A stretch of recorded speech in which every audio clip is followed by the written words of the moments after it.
EU organization, does it help or doesn't it? Well, partially, if I see the progress during the time, there have been, well, convergence of opinion between EU member states. So there is some understanding that we need to work together, that we need to achieve Millennium Development Goals, and our policies should strengthen each other, not to weaken each other. But it's good to have a concept. When you come to real issues, well, it's not easy really to find this division of labor. I don't like this efficiency in our work in developing world countries. For example, my delegation in Ouagadougou, Commission delegation, they need to manage 340 contracts. We have also Millennium Development Goals budget support contract that require permanent attention, and there are new and new requests coming on. So basically, it means that the same situation I expect with all other EU member countries.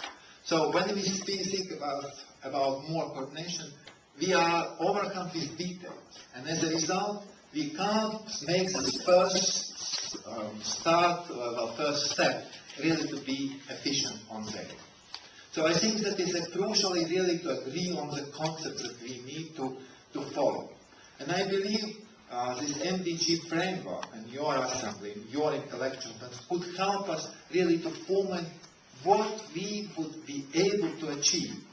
Because not only like hummingbirds, but if we are all hummingbirds, it matters. It matters that we need to put these drops in, well, somehow in the same fire. So just to bring it down. And it's really haunts me that I really also don't know the answer. I don't know the answer, but I know that if we continue like now, we will be not sufficiently successful. We need really to change this.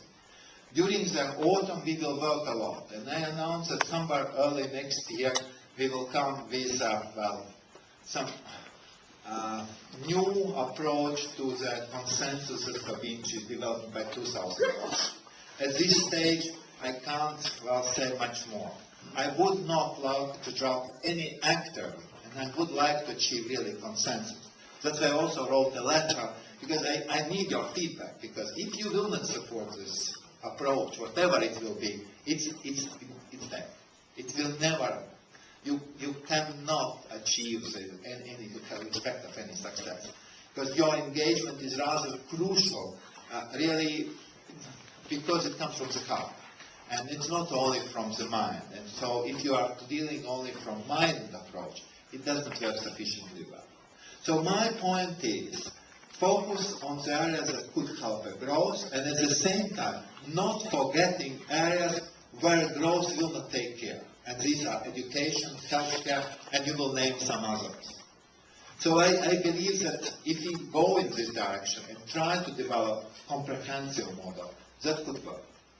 Additional element of it, but it's only technical element, is use European Investment Bank also with some leverage on blending grants and loans. I don't know what is opinion about it, but in this respect we could move more what I call the clean energy, because I believe that is a crucial element needed to any country to come out of the poverty. Now institutional arrangements inside the EU. Well, this I somehow am less worried, because I think your voice was very strong, but I understood your voice basically is don't use development policy money for other purposes. I think that is the point of what you are saying basically. And I think your voice has been very much heard. Whatever the institutional arrangements are, I believe that in a way it safeguards the money at least that we have now for development policy purposes.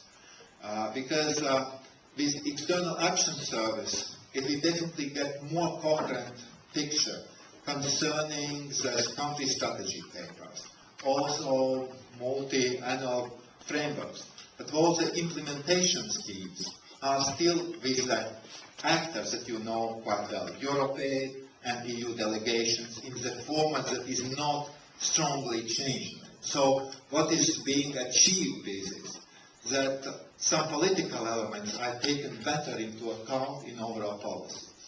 And this is something that is crucially important. One of the issues that we really need to ask is we should be very consistent in application of human rights. I think that this was sometimes not very clearly visible because we made some exceptions sometimes where we should perhaps avoid it. I know that it means difficult relations with our partner countries.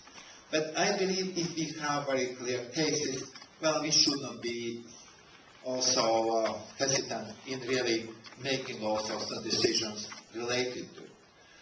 But it definitely requires that all political environment, I mean EU 27 support.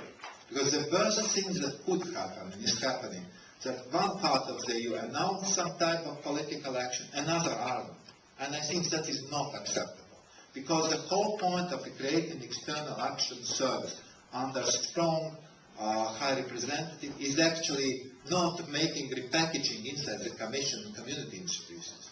Basically, it is for having one voice in external relations. And High Representative Ashton definitely is going this way. It will take some time really to build this unity and approaches.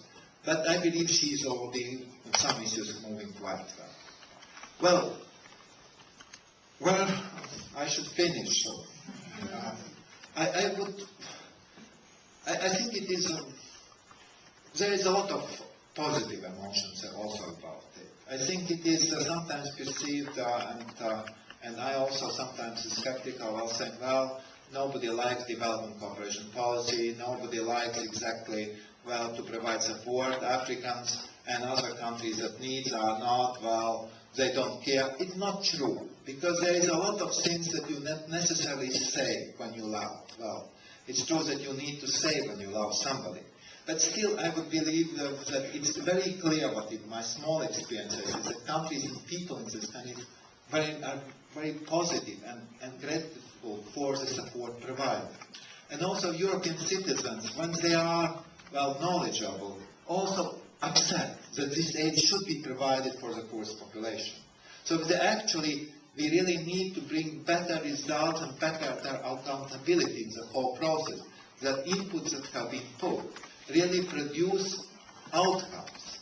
Well, perhaps it's a bit bureaucratic language, but it's really important that we see some positive changes, at least in some countries where we can say, this is a model of development cooperation together with countries on courage made it. And we need such examples, particularly in Africa. Because in Asia, we could say, well, there are some countries definitely that made the huge progress, and not less because of our aid. For example, in Vietnam, that definitely is one of the countries where aid mattered a lot. I believe, well, China, you can always discuss how much aid was supported, but Vietnam definitely is one of the cases.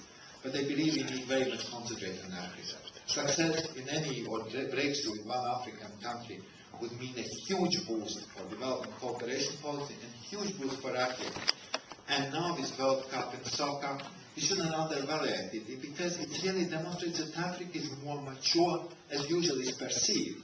And things could be achieved that a long time ago haven't been well conceivable. So I am landing on positive note, but it is very important to keep consensus, and that's again, I'm very grateful for this opportunity, and I'm always paying very huge attention for opinion for this issue. I know it's an umbrella organization, you should be balanced with your members, but it is very clear that it's extremely important support for the Commission work, and also, I believe, not only for the Commission, but for all EU policy decision makers, because without your,